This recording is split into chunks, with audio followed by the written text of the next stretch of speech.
কৃষ্ণ কৃষ্ণ শুধু শ্রী কৃষ্ণ। ভগবানকে পেতে গেলে কেউ যদি কাঙ্গাল সাজতে পেরেছে সে ভগবানকে পাবে। কাঙ্গাল মানে এই নয়, কাঙ্গাল মানে এই নয় যে আপনি ছেঁড়া কামড় পরে হাহাকার করে কেঁদে বেড়াবেন, তা না। কাঙ্গাল মানে ভেতরটাকে কাঙ্গাল করতে হবে। বাইরে আপনার যা সাইজ থাকবে থাকবে, কিন্তু ভেতর যার কাঙ্গাল বাবা সে ভগবানকে পেয়েছে। লালা বাবু জগৎ শেঠের নাম আপনারা শুনেছেন তো? কত টাকার মালিক, পালকি চড়ে যাচ্ছিল, একটা ধোপার মেয়ে বলে উঠলো, বাবা বাসনায় আগুন দেবে না। শুনে তার চৈতন্য হয়ে গেল। আপনারা আমার দিকে তাকাচ্ছেন বলে যে আপনারা জেগে আছেন তা নয়। অনেকে বলে দিব্যি তো আপনার দিকে তাকাচ্ছি, তাহলে আমি জেগে আছি না। আপনি জেগে নেই। জাগা মানে তাকিয়ে থাকা নয়, জাগা মানে চৈতন্য হওয়া। যার ভেতরে চৈতন্য হয়েছে তিনি জেগেছেন, যার চৈতন্য হয় নাই তিনি জাগেন। রাজা পরীক্ষিতের চৈতন্য হয় নাই কোন দিন হয়েছিল? যেদিন মুনির গলায় মরা সাপ জড়িয়ে ধরল। মুনিপুত্র সিংহী যেদিন অভিশাপ দিল 7 দিনের মধ্যে তক্ষক দংশনে মৃত্যু হবে, তখন তার চৈতন্য হল। তখন তিনি গুরুদেবের কাছ থেকে গিয়ে শ্রীমদ্ ভাগবত গীতা শ্রবণ করেছিলেন। এই জন্য বাড়িতে যখন জল থাকে মায়েরা, তখন কেউ চাপা কলে জল আনতে যায় না, যখন জল শেষ হয় তখন যায়। শরীরে যখন ক্ষমতা থাকে কেউ ভগবানকে ডাকতে চায় না, ক্ষমতা যখন শেষ তখন ভগবানের দরজায় গিয়ে দাঁড়ায়। কিন্তু আগে থেকে কেউ যদি ডাকতে পারে তাকে পেছনে ডাকার দরকার নেই। কেন? ব্যাংকে টাকা জমা দেবেন তবে তো সুদ পাবেন, আর টাকা জমা দেবেন না লাইনে দাঁড়াবেন, আপনাকে ঘাড় ধাক্কা দিয়ে বের করে দেবে। আপনি ভক্তি সম্পদ গোবিন্দ চরণে দেবেন, হ্যাঁ আপনি ভক্তি সম্পদ গোবিন্দ চরণে দেবেন, তবে তো গোবিন্দ আপনাকে কৃপা সম্পদ দেবে, নইলে আপনি পাবেন কি করে? এই জন্য কাঙ্গাল মানে কি? যেমন ধরুন আমি কীর্তন করতে এসছি, আমি সাধারণ মানুষ, আমাকে জিজ্ঞেস করলেন প্রদীপ বাবু কীর্তন করে কত টাকা করলেন? তা আমি যদি বলি কোটি টাকা করলাম, অনেকে বলবেন বাহ আপনার বিষয় কোটি টাকা। আচ্ছা বাবু আপনি যে বাড়িতে থাকেন ওই বাড়িটা বাসাটা কেমন? 4 তলা, আপনার আশ্রয় 4 তলা, বিষয় কোটি টাকা। এ কথা বলে কারা? আমার মতো মূর্খ যারা। কিন্তু প্রকৃত ভক্তকে জিজ্ঞেস করুন, বৈষ্ণব ভক্তকে, বাবা তোমার আশ্রয় কি আর বিষয় কি? যিনি প্রকৃত ভক্ত তিনি বলবেন আশ্রয় শ্রীমতী রাধারানী, আর বিষয় হলো ভগবান শ্রীকৃষ্ণ। এই জগতে সবচাইতে বড় ধনী সে যে কৃষ্ণকে বিষয় করতে পেরেছে আর রাধাকে আশ্রয় করতে পেরেছে, তার আবার চিন্তার কি আছে? যেদিন প্রচন্ড বৃষ্টি হয়ে যায়, ঘর থেকে বেরোতে পারি না, আমরা কি বলি? আহ পুরুষ মানুষ ঘর থেকে বেরোতে পারলাম না গো, আজ 1 টাকাও রোজগার করা গেল না। আমরা ভাবি সেই দিনটা দুর্দিন, কিন্তু বৈষ্ণব বলল না না, সেই দিন দুর্দিন নয়, সেই দিন আমাদের জীবনে দুর্দিন যেদিন সারাদিনের মাথায় একবার কৃষ্ণ কথা বলতে পারবো। যেদিন আপনার মুখ থেকে একবার হরিনাম হবে না, কৃষ্ণ নাম হবে না, গোবিন্দের চরণ শরণ হবে না, সেদিন আপনার জীবনে দুর্দিন। বাকি দিনগুলো সুদিন, যেদিন আপনি গোবিন্দ ভজনা করেছেন। তাই মহাপ্রভু কাঙ্গাল বেশে জীবের দ্বারে হরিনাম দিচ্ছেন। মানুষ কুলে জন্ম নিয়ে এমন কিছু কর্ম করো যে কর্মটা করলে তোমারও মঙ্গল হবে, অপরেরও মঙ্গল হবে। এই দিকে তাকাবেন। এমন কিছু কর্ম করুন সংসার থেকে যখন চিরকালের জন্য চলে যাবেন, মানুষ যেন আপনাকে দেখে বলতে পারে আহ লোকটা খুব ভালো ছিল গো, মরে গেল ঠিক কথা, কিন্তু খুব ভালো মানুষ ছিল। জানবেন ইনি যাচ্ছেন স্বর্গে। আর আপনার মৃত্যুর পর যদি কেউ বলে যে এ লোকটা খুব দুষ্ট ছিল, মরল ভালো হলো, সংসারটা সমাজটা ভালো হলো, জেনে নেবেন আপনি যাচ্ছেন নরকে। মানুষ কুলে জন্মগ্রহণ করে এমন কিছু কর্ম করো যে কর্ম করলে যেন মানুষ মৃত্যুর পর তোমার গলাতে মালা দিতে পারে। আর এমন কর্ম করো না যে কর্ম করলে জীবন্ত অবস্থায় কোমরে দড়ি বেঁধে কারাগারের দিকে না নিয়ে যায়। এই জন্য জেনে রাখুন, জন্ম হোক যথাতথা, কর্ম হোক ভালো। নজরুলের জন্ম হয়েছিল যেখানে দেখে লাভ নাই, চায়ের দোকানে কাজ করত, কিন্তু আজকে মানুষ কি করে? তার গলাতে মালা দেয়। কেন? জন্ম দেখলো না, ওর কর্মটাকে দেখে। এই জন্য আমরা জন্ম দেখবো না, আমরা কর্মটা দেখবো। যে কুলে হনুমান কোথায় জন্ম নিয়েছিল? পশুকুলে। এমন কর্ম করলো যা মানুষ পারল না। এই জন্য আপনাদেরকে জেনে নিতে হবে ভগবান ভজনা কি করতে হয়। সংসারে এমন কিছু কর্ম করো যে কর্ম করলে তোমারও মঙ্গল হবে, আপনার আর ওর মঙ্গল হবে। আমারও মঙ্গল, অন্যেরও মঙ্গল। যেমন ধরুন ভাগবত বললো এমন কিছু খাবার খাও যে খাবারটা খেলে শরীরের পুষ্টি হয়, আবার জীবেরও স্বাদ হয়। যেমন শুকনো চিড়ে যদি আপনারা কেউ খান তো জীবের স্বাদ হবে না, কিন্তু দেখবেন দেহের পুষ্টি হবে। কিন্তু চিড়েটা যদি গুড় আর দুধ দিয়ে মাখিয়ে খাওয়া যায় তাহলে ওতে তো জীবের স্বাদ হবে, আবার পুষ্টি হবে। এমন কিছু কর্ম করো যে কর্ম করলে তোমার মঙ্গল হবে, অপরের মঙ্গল হবে। ব্যাপারটা কেমন? এই গ্রামের কোন একজন ব্যক্তি যদি মদ বিক্রি করে, তাহলে যে মদ বিক্রি করে সে দালানের পর দালান তৈরি করে, আর যে খায় তার দালান যা ছিল সব নিতাই গৌর হরিবল হয়ে যায়।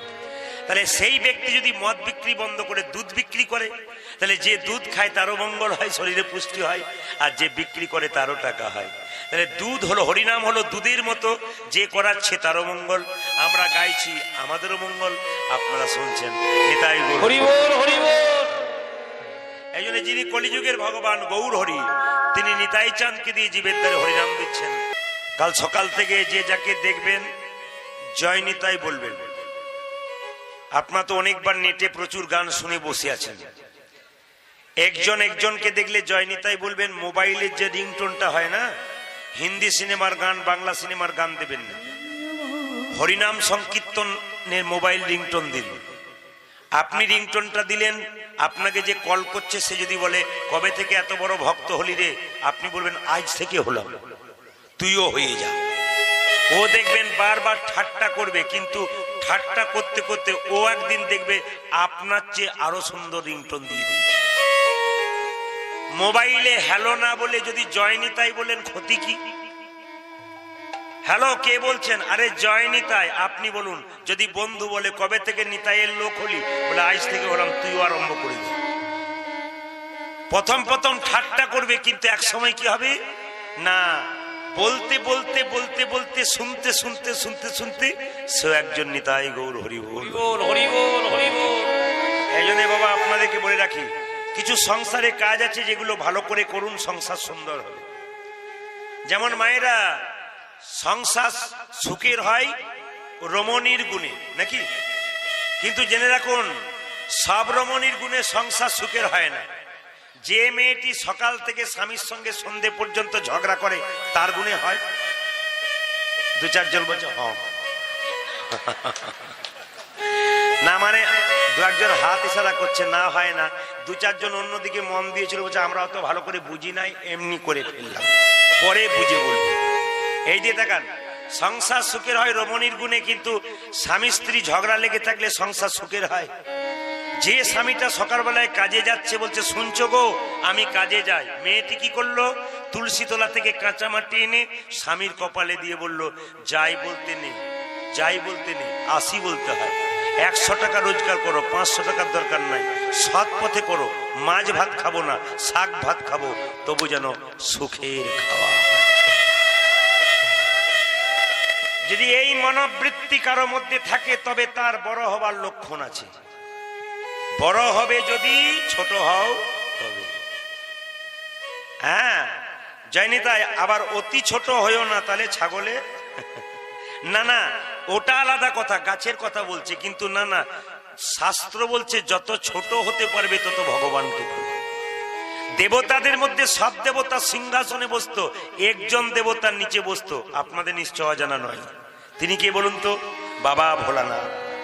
তিনি নিচে বসতেন, দেবতারা জিজ্ঞাসা করতো ভোলা ওপরে বসলে না, নিচে বসলে কেন? ভোলা বলতো ওপরে বসলে পড়বার ভয় থাকে, ওই জন্য না না, আপনাদের বলি নাই যারা চেয়ারে বসে আছে, ওরা অনেকে ভয় করছে, তাহলে কি আমরা ভুল করলাম? না, এখানে তত্ত্ব বলছে না, ওই চেয়ারের উপরে নয়, বেঞ্চের উপরে নয়, অভিমানের মঞ্চে যে বসে আছে, অহংকারের মঞ্চে যে বসে আছে, তার পড়বার ভয় আগে থেকে। এই জন্যে শাস্ত্র বলছে, যদি ভেতরে কারো অহংকার থাকে, অভিমান থাকে, তবে বারবার মন্দিরে প্রণাম করো। যে যত মন্দিরে প্রণাম করে, তার তত অহংকার দুর্বল হয় আর প্রেম সবল হয়ে যায়।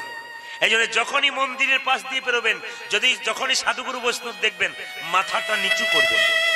ব্রাহ্মণ এবং বৈষ্ণবের মধ্যে তফাৎ কি? ব্রাহ্মণকে কেউ প্রণাম করলে সে ঘুরে তাকে প্রণাম করে না, কিন্তু বৈষ্ণবকে প্রণাম করলে আবার বৈষ্ণব ঘুরে তাকে প্রণাম করে। এই জন্য যিনি ব্রাহ্মণ অথচ বৈষ্ণব, তার দুটো কোয়ালিটি থাকলে তার তো আরো লাভ আছে। এই জন্য যারা এখানে বৈষ্ণব মানুষ এসছেন এই দুপুরবেলায় কীর্তন শুনতে, দুপুরবেলায় কীর্তন করা অভ্যাস খুব একটা নেই, সবসময় রাত্রেই করি। এই জন্য আজকে যে আমি যেখানে গানে ছিলাম আপনাদের কাছাকাছি ছিলাম, নন্দকুমার থেকে প্রায় 15 কিলোমিটার দূরে, কিন্তু রাত্রি হয়ে যাওয়াতে ঘুম ভালো হয়নি এখানে আসবো বলে। এই জন্য চোখ জ্বালা করছিল, কিন্তু আপনাদের দেখে চোখ ঠান্ডা হয়ে গেল। মাইকে একটু প্রবলেম থাকতে পারে, কিন্তু আপনাদের কোনো প্রবলেম নেই, এই দেখে আমারও কোনো প্রবলেম নেই, আমি খুব সুখী আছি। আসুন মায়েরা, সুখের কথা একটু বলি। সুখ সুখ সুখ পাবার জন্য মানুষ ছুটে যায়, কিন্তু যতই আপনি সুখ পাবার জন্য ছুটে যান, সুখ কিন্তু সহজে আসে না। সুখ আসে কিছুক্ষণের জন্য, চলে যায়। যেমন দুঃখ কেমন পোষা বিড়ালের মতো, যে বাড়িতে বিড়ালটাকে পুষেছেন ও দেখবেন পায়ের সামনে ঘুরঘুর ঘুরঘুর করবে, সেরকম দুঃখ দেখবেন সবসময় আপনার সঙ্গে হবে, ওর ফাঁকে ফাঁকে আপনাকে সুখ নিয়ে নিতে হবে।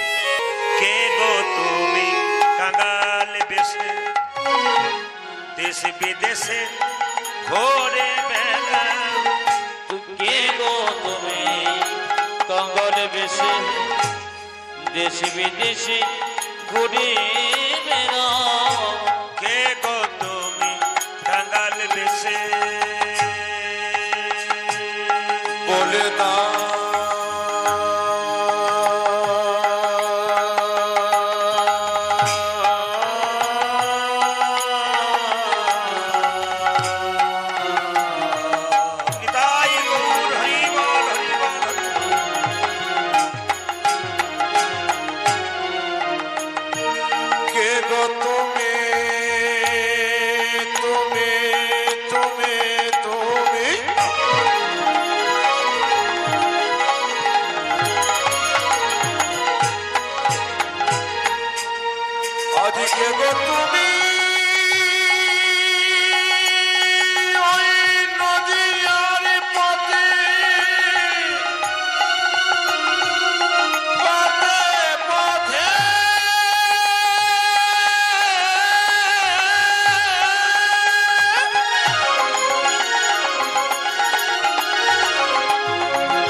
বলে দা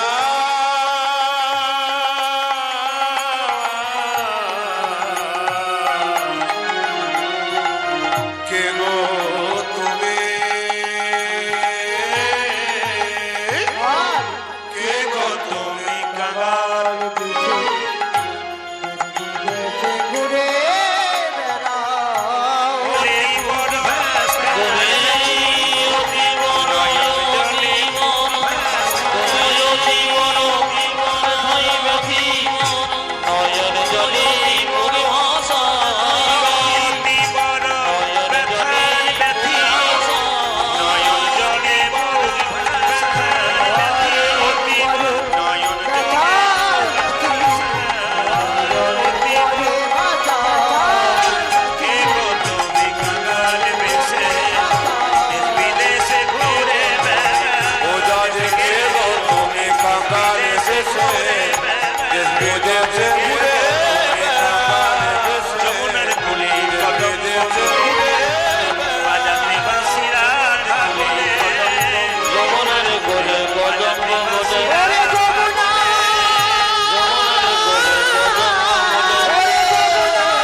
নিতাই চান যাকে দেখছে তাকে বলছে কি, তোমরা লৌরে কি শরীর প্রেম নিতাই ডাকি আই। তোমরা লৌরে কি শরীর প্রেম নিতাই ডাকি আই। লৌরে কি শরীর প্রেম নিতাই ডাকি আই। লড়ে কি শরীর প্রেমে নিতাই ডাকে আয়। নিতাই ডাকে আই আই গৌর প্রাণ ডাকি আই। ওরে গুরুজি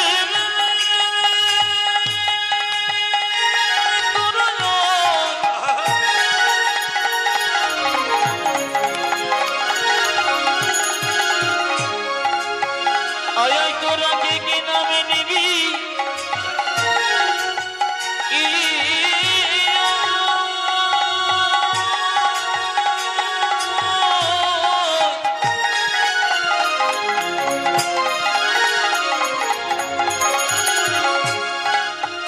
আমার পরমে দয়াল নিতাই ডাকে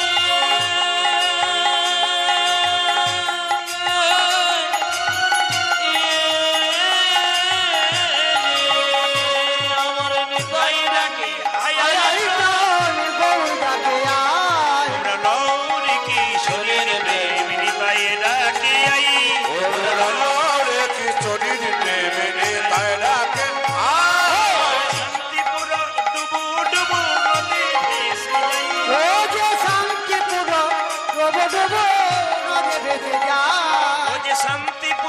ডুবু ডুবু নদী ভেসে যাই। উজ্জ্বল শান্তিপুর ডুবু ডুবু নদে ভেসে যায়। কুল ভাঙিয়া ঢেউ আসিয়া লাগিল ঘোড়ার গায়। আবার কোলে ভাঙিয়া ঢেউ আসিয়া লাগিল গোরার গায়। কুল ভাঙিয়া ঢেউ আসিয়া লাগিল ঘোড়ার গায়।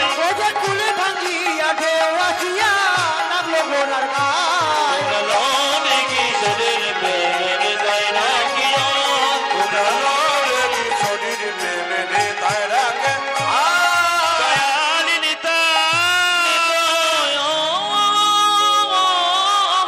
হে দয়াল নিতাই আমার।